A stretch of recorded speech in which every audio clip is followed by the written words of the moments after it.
नमस्कार, मी श्वेता अंकले. तरुण भारतच्या न्यूज बुलेटिन मध्ये आपल्या सर्वांचे स्वागत. आता पाहूया ठळक घडामोडी. आंतरराष्ट्रीय लोकशाही दिनाच्या निमित्ताने आयोजित करण्यात आलेला मानवी साखळी निर्माणाचा उपक्रम यशस्वी झाला. यामध्ये बेळगाव जिल्ह्यातून धारवाड पर्यंत मानवी साखळी करण्यात आली. रामदुर्ग तालुक्यातून साखळीचा प्रारंभ करण्यात आला. या उपक्रमामध्ये पालकमंत्री सतीश जारकीहोळी, महिला व बालकल्याण मंत्री लक्ष्मी हेब्बाळकर, आमदार आसिफ सेठ, विठ्ठल हलगेकर, जिल्हाधिकारी मोहम्मद रोशन, जिल्हा पंचायत सीईओ राहुल शिंदे, जिल्हा पोलीस अधीक्षक डॉक्टर भीमाशंकर गुळेद, शहर पोलीस आयुक्त येडा मार्टिन, पोलीस उपायुक्त रोहन जगदीश आदींच्या उपस्थितीत संविधानाच्या प्रास्ताविकाचे वाचन करण्यात आले. या प्रसंगी बागलकोट मार्गे बेळगावात दाखल झालेली मानवी साखळी बेळगावच्या शहरी व ग्रामीण भागातून मार्गक्रमण करत कित्तूर मार्गे धारवाडमध्ये दाखल झाली. या कार्यक्रमात विविध शाळा महाविद्यालयातील मुले, विद्यार्थी, शासकीय अधिकारी आणि विविध संघटना व संघटनांचे सदस्य सहभागी झाले होते. दिल्लीचे मुख्यमंत्री अरविंद केजरीवाल यांना कथित मद्य घोटाळा प्रकरणात 2 दिवसांपूर्वी जामीन मिळाला. उत्पादन शुल्क धोरणांशी संबंधित सीबीआय प्रकरणामध्ये सर्वोच्च न्यायालयाने शुक्रवारी अरविंद केजरीवाल यांना जामीन मंजूर केला. त्यानंतर अरविंद केजरीवाल तिहार तुरुंगातून बाहेर आले. सुप्रीम कोर्टामध्ये न्यायमूर्ती सूर्यकांत आणि न्यायमूर्ती उज्ज्वल भुईया यांच्या खंडपीठाने काही अटी आणि शर्थींसह केजरीवाल यांना जामीन मंजूर केला होता. त्यानंतर आता मुख्यमंत्री अरविंद केजरीवाल यांना राजीनामा देण्याची घोषणा केली आहे. 2 दिवसात आपण जनतेशी संवाद साधून राजीनामा देणार असल्याचे मुख्यमंत्री अरविंद केजरीवाल यांनी म्हटलं आहे. वर्षभरात बेळगावात 2 वेळा वंदे भारत रेल्वेची चाचणी घेण्यात आली. उद्या सोमवार दिनांक 16 रोजी वंदे भारत रेल्वे सेवेचे उद्घाटन पंतप्रधान नरेंद्र मोदी यांच्या हस्ते व्हिडिओ कॉन्फरन्सिंगद्वारे होणार आहे. पुणे ते हुबळी व पुन्हा हुबळी ते पुणे असा वंदे भारतचा प्रवास असणार आहे. या रेल्वेला एकूण 8 बोगी असणार आहेत. ही रेल्वे अवघ्या 7.5 तासामध्ये पुणे ते हुबळी अंतर कापणार आहे. या रेल्वेतून एकाच वेळी 553 प्रवासी प्रवास करू शकतात. आठवड्यातून 3 दिवस ही रेल्वे धावणार आहे. वन विभागाचे कायदे आणि दुर्गमतेचे कारण सांगून आम्हाला एक प्रकारे मानवी हक्कांपासूनच वंचित ठेवण्याचा प्रयत्न यंत्रणांकडून केला जात आहे. आमचे लोकजीवन जंगल भागाशी एकजीव असून शासनाने स्थलांतराऐवजी आमच्या गावांना मूलभूत सुविधा पुरवाव्यात अशी मागणी खानापूर तालुक्यातील नेरसा शिरोली भागातील नागरिकांनी केली आहे. शिरोली वाडा येथील राम मंदिरात शनिवारी 9 गावातील जनतेची व्यापक बैठक झाली. यावेळी शिक्षक व सुविधा नसल्याने जिल्हा पंचायतीच्या शाळा बंद होत आहेत. रस्त्यांची दयनीय अवस्था झाली आहे. त्यामुळे आम्हाला आमच्या सुविधा द्या असा ठराव मंजूर करण्यात आला. बेळगाव चोरला गोवा रस्त्यावरील कुसमळी पुलावरून अवजड वाहतूक बंद करण्यात आल्याने जांबोटी खानापूर अशी अवजड वाहतूक वळवण्यात आली आहे. परंतु जांबोटी ते बोदेकोप पर्यंतचा रस्ता एकेरी वाहतुकीचा असल्याने वाहतुकीला अडथळा बनत आहे. तसेच हा रस्ता अतिशय हलक्या दर्जाचा असल्याने या रस्त्यावरून 30 ते 40 टन वजनाची वाहने जाणे कठीण बनले आहे. परिणामी दररोज 4-5 गाड्या अडकून पडत असून रहदारीला अडथळा बनत आहे. आज रविवारी जांबोटी रस्त्यावर अवजड वाहने अडकून पडल्याने दिवसभर वाहतूक सेवा बंद होती. या अवजड वाहतुकीचा परिणाम स्थानिक वाहतुकीवर होत आहे. महिन्याचा दुसरा शनिवार आणि रविवार म्हणून आलेली सुट्टी, पावसाची उघडीप आणि उरलेले शेवटचे 3 दिवस यामुळे गणपती मूर्ती आणि देखावे पाहण्यासाठी रात्री बेळगाव शहरामध्ये भक्तांची गर्दी झाली होती. आज रविवारी ही गर्दी आणखी वाढण्याची अपेक्षा असून सोमवारी गणेश दर्शनाचा शेवटचा दिवस असेल. मंगळवारी विसर्जन होणार आहे. 5 दिवसांचे गणपती आणि गौराईला निरोप दिल्यानंतर देखाव्यांसह श्रीमूर्ती पाहण्यासाठी गर्दी होत आहे. पावसाने उसंत दिल्याने गर्दीने रस्ते फुलत आहेत. शहापूर, वडगाव, अनगोळ, खासबाग या उपनगरात देखील गणेश भक्त मोठ्या संख्येने बाहेर पडत आहेत. पाऊस कमी होताच बेळगाव शहरामध्ये धुळीची समस्या निर्माण झाली आहे. शहरातील रेल्वे उड्डाणपुलासह बहुतेक सर्व रस्त्यांवर ही समस्या निर्माण झाली आहे. यामुळे बेळगावकरांना श्वसन विकाराचा धोका निर्माण झालाय. गेल्या 4 दिवसांपासून पाऊस कमी झालाय, त्यामुळे शहरातील रस्त्यांवरील चिखलही कमी झाला आहे. पण तो चिखल सुकल्यामुळे त्यापासून धूळ निर्माण होत आहे.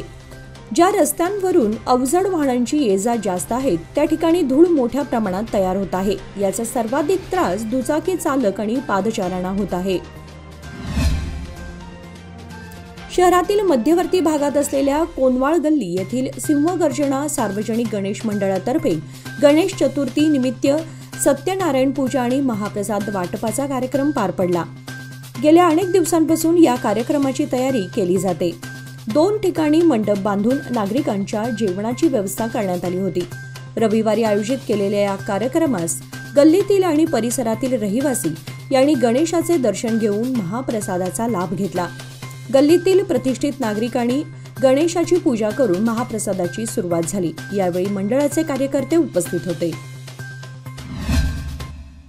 कमी कालावधीत आकर्षक परतावा लोकमान्य सोसायटी सादर करीत आहे अनमोल आर्थिक ठेव योजना, जी देते तुमच्या गुंतवणुकीवर 10% परतावा, तेही फक्त 13 महिन्यांमध्ये. अधिक माहितीसाठी कॉल करा 1800-212-4050. योजना फक्त सभासदांकरता. नियमवाटी लागू. लोकमान्य, जिथे पैसा वाढतो आणि नातं वृद्धिंगत होतं. उज्ज्वल भविष्याच्या गुंतवणुकीची सुरुवात लोकमान्य सोसायटी सादर करीत आहे मान्सून ठेव योजना, जी देते तुमच्या गुंतवणुकीवर 10.25% परतावा, तेही फक्त 500 दिवसांमध्ये. अधिक माहितीसाठी कॉल करा 1800-212-4050. योजना फक्त सभासदांकरता. नियमवाटी लागू. लोकमान्य, जिथे पैसा वाढतो आणि नातं वृद्धिंगत होतं.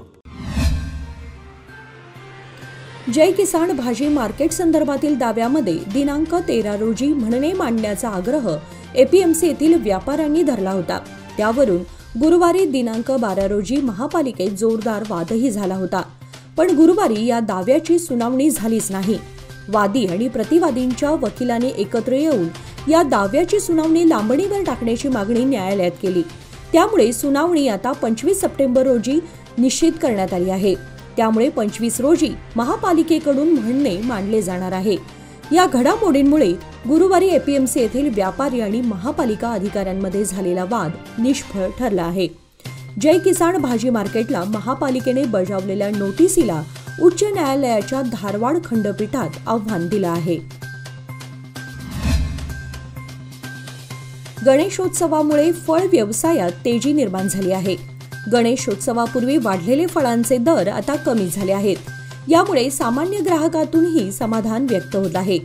आवक वाढल्याने सफरचंद, केळ्यांसह डाळिंबाचे दरही कमी झाले आहेत. सध्या सिमला, हिमाचल येथून सफरचंदाची आवक होत आहे. शहरातील फळ मार्केटमध्ये तसेच खडेबाजार, गणपत गल्ली, मारुती गल्ली येथेही मोठ्या प्रमाणात फळांची विक्री होत आहे. तालुक्यातील भात व ऊस पिकावर रोगाचा प्रादुर्भाव झाला आहे. त्यामुळे शेतकरी हवालदिल झाले आहेत. रोगाचा नाश करण्यासाठी औषध फवारणी करण्याची वेळ आली आहे. तालुक्यामध्ये अनेक ठिकाणांच्या परिसरात ऊस पिकांवर मोठ्या प्रमाणात लोकरी मावा रोगाचा प्रादुर्भाव झाला आहे. त्यामुळे भात उत्पादक शेतकरी संकटात सापडले आहेत. शेतकऱ्यांमधून मोठ्या आर्थिक हानीची भीती व्यक्त करण्यात येत आहे. भात पिकांवर तांबेरा रोग पडलाय. त्यामुळे भात पीक तांबूस रंगाचे होत असून शेतकऱ्यांसमोर मोठं संकट निर्माण झालं आहे. दरवर्षी ही स्थिती निर्माण होत असून रोगाचा प्रादुर्भाव झाल्यानंतर औषध फवारणी केली जाते. त्यालाही मोठा आर्थिक खर्च असतो. अस्मिता क्रिएशन्स बेळगाव यांच्या चित्रपट निर्मिती संस्थेमार्फत अन्विता या नवीन मराठी व कानडी दोन्ही भाषेत येणाऱ्या चित्रपटाच्या पोस्टरचे पूजन आणि अनावरण करण्यात आले. उत्तर कर्नाटकात चित्रपट वाणिज्य विभागाचे अध्यक्ष डॉक्टर शंकरराव सुक्ते यांच्या शुभहस्ते पूजन करण्यात आले. या प्रसंगी सध्या समाजात सुरू असलेल्या बलात्काराच्या व व्यसनाधीनतेच्या प्रकारांना आळा बसण्यासाठी व वासनांध विकृतीच्या प्रवृत्तीचा कायमचा नायनाट करण्यासाठीचा विषय या चित्रपटामध्ये घेण्यात आला आहे, असे पत्रकार परिषदेत सांगितले. यावेळी अस्मिता क्रिएशनचे राजेश लोहार, कलाकार शशिकांत नाईक, निधी राऊळ आदी उपस्थित होते. अन्विता या चित्रपटाचे येत्या 5 व 6 ऑक्टोबर रोजी बेळगाव येथे ऑडिशन घेतले जाणार आहे. यावेळी बेळगावमधील कलाकारांनी या ऑडिशनमध्ये भाग घेण्यासाठी 7619391426 या मोबाईल क्रमांकावर संपर्क साधण्याचे आवाहन करण्यात आले आहे. खानापूर तालुक्यातील तोराळी येथील केंद्रीय राखीव पोलीस दलाच्या जवानांकडून हब्बनहट्टी येथील श्री स्वयंभू मारुती देवस्थानच्या परिसरात स्वच्छता मोहीम राबवण्यात आली।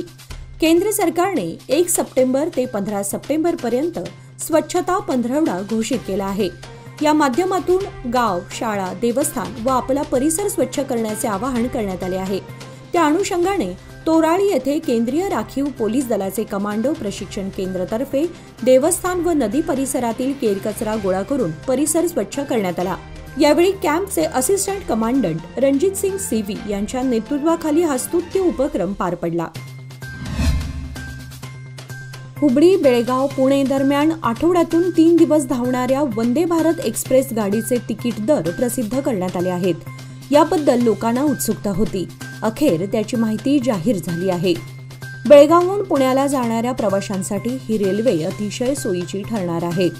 केटरिंग शुल्कासह हुबळी ते पुणे भाडे चेअर कारसाठी 1530 रुपये, एक्झिक्युटिव्ह क्लाससाठी 2780 रुपये आणि केटरिंग शिवाय चेअर कारसाठी 1185 रुपये, एक्झिक्युटिव्ह क्लाससाठी 2385 रुपये असणार आहे। बेळगाव ते पुणे प्रवासासाठी हे शुल्क 1300 रुपये राहील असे सांगण्यात आले। याचबरोबर आजचे बातमीपत्र इथे संपले। अधिक माहिती आणि ताज्या घडामोडींसाठी पाहत रहा तरुण भारत न्यूज चॅनल। तसेच आमच्या चॅनलला लाईक, शेअर आणि सबस्क्राईब करायला विसरू नका आणि विश्वासार्ह बातम्यांसाठी दररोज वाचा दैनिक तरुण भारत। धन्यवाद।